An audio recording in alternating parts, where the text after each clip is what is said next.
Akkam jirtu kabajamtoota hordoftoota Jaalala Dhugaa har'a kan laallu jaalalli sobaa, jaalalli summaa'aan, jaalalli itti fufiinsa hin qabne amaloota akkamii qabaa kan jedhu wajjin laallaa hanga dhumaatti akkana wajjin turtan kabajaan isin gaafadha.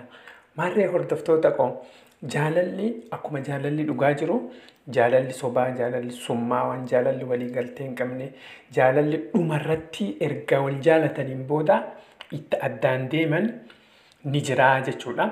Jaalalli kun amala akkamii qabaa? Jaalalli sobaa kun, jaalalli summaa'aan kun amala akkamii of keessaa qabaa kan jedhu gaggabaabsinee qabxiidhaan. Tokkoffaa jaalalli summaa'aan wala amantaan qabu. Jaalalleewwan lamaan yeroo kamiyyuu walii hin amanan.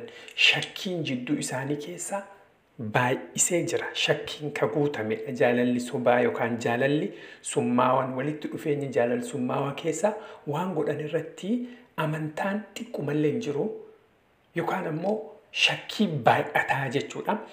Kunini mallattoo jaalala summaawaa yookaan ammoo jaalala sobaa ta'uu nutti mul'isaa jechuudha.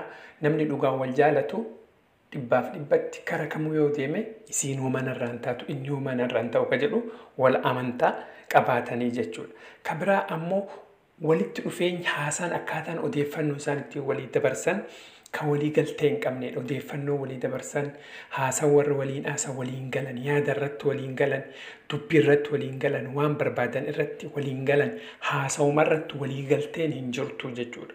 Kunini mallattoo jaalala sobaa, mallattoo jaalala summaawaa ta'uu nutti mul'isaa. Yoo walii galteen dubbii keessa hin jirree, haasawa keessa hin jirree, yaada walitti dhufu keessa hin jirree, jaalalli sun summaawaa ta'uu isaa dhibbaaf dhibbatti nuuf galuu qabaa jechuudha. Kabraa ammoo wal to'achuu baay'ata jaalala summaawaa keessa. Wal to'achuu yoo jennu waan goonuu irratti isiin eessa deemte, inni eessa deeme, eessa baate, eessa galte, maal hojjette. Wal to'achuu akka ajaa'ibaa kana waan isiin gootu hordofuu, waan inni hordofu kunini wal amantaa duratti hin qabu jenne sun shakkii waan hin jirree fi to'annoolleen baay'ee baay'ata jechuudha. Yookaan abbaa manaattuu isiin eessa deemtedheetti to'ataa yookaan haadha manaattuu ati galgala eessaa dhuftee, eessa turte dhuftee, maal hojjette dhuftee. Kuni gaafii itti baay'isaa jechuudha. Kunillee mallattoo jaalala summaawaa yookaan ammoo jaalala sobaa ta'uu isaa kan nutti mul'isu jechuudha. Ka biraa ammoo hordoftoota koo jaalalli summaawaa yookaan ammoo jaalalli wal amantaan keessa hin jirre jaalalli sobaa mallattoon inni ittiin beekamu sobaan beekamaa jechuudha. Waan waliin dubbatan irratti soba jiraa, wal sobanii, wal gowwoomsu jiraa, waan hin taane wal godhuu jiraa. Haasaa isaanii keessa, waliigaltee dubbii isaanii keessa sobatti makuu jechuudha. Kunini mallattoo jaalala summaawaa keessa isa guddaa. Kun bakka jaalalli summaawaan jiru, jaalalli sobaa jiru, sobni keessa makamee jira. Kun jaalalli kun dhumarratti bultii ta'uu hin danda'u. Jaalala summaawaadha, jaalala sobaati.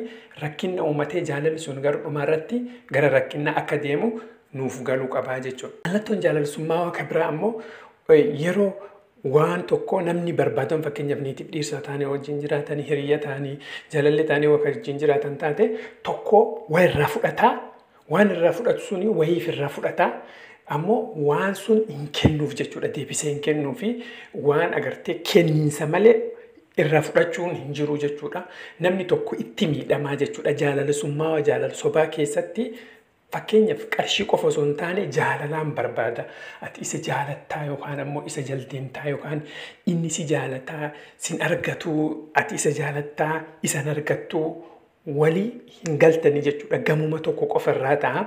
Namni tokko jaalala suniif waan gumaachee baay'ee tokko waa gumaachee yookaan ammoo aarsa baay'ee kafala. Kaan ammoo taa'eetuma fudhataa waan tokko rakkina isaatillee miti, dantaa isaatillee miti. Kun mallattoo jaalala summaawaati fi mallattoo jaalala sobaa ta'uu kan nutti mul'isu jechuudha. Ka biraa ammoo jaalala summaawaa keessatti, jaalala sobaa keessatti namni tokko baay'ee dadhaba. Gamni tokko dadhabbii guddaa yookaan ammoo jaalala kanaa fi aarsa guddaa kafalee dhumarratti haga uffifatu tokko gahaa jechuudha. An maalinni isaaf wannan hin ta'in hin jiru, isiif wannan hin ta'in hin jiru, inni ammoo na quban qabu, isiin na quban qabdu ka jedhu komiin akkanaa kun jaalala summaawaa jaalala sobaa keessatti baay'ee guddatee ka'aa jechuudha. Yeroo kanatti ammoo namni sun baay'ee dadhabee hiifatee ufifatee waa hunda enerjii warra Faranjii kun enerjii jedhaani anniisa yookaan ammoo humna qabu guutumaa guutuutti jaalala sun irratti dhangalaasee jira jechuudha. Wanni hafeef tokkollee hin jiru achi booda dhumarratti kara biraa deemuu yookaan ammoo waan biraa barbaadu keessa gala mallattoo jaalala sobaa ta'u asirratti nu galuu qabaa jechuudha.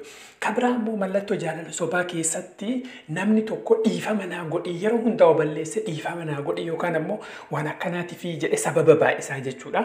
Kuni mallattoo jaalala summaa'aa yeroo sababni jaalala keessa baay'atan baradha waan akkanaatiif fakkeenyaaf wal beellamtanii beellama godhattanii dhumarratti beellama sun dhufuu hin dandeenye waan akkana ta'ee fi sababa akkanaatiif jedhe yookaan sababa baay'isu taate dhibbaaf dhibbatti jaalalli sun jaalala summaa'oo ta'u sii galuu qabaa jechuudha. Sababni baay'atee wanni jedhan waliin godhuu dadhabanii ka jedhan taanaan mallattoo jaalala summaa'aa akka ta'e guutumaa guutuutti sii galuu qaba.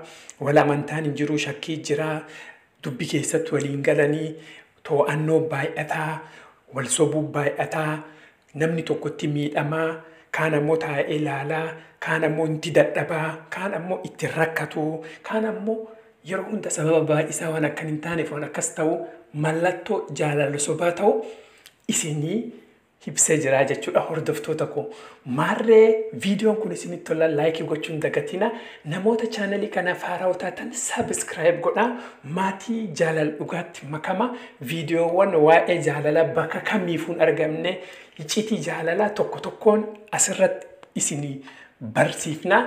Ammoo viidiyoo har'aa asumarratti xumuree jira waan hanga dhumaa wajjin turtaniif hedduu galatooma.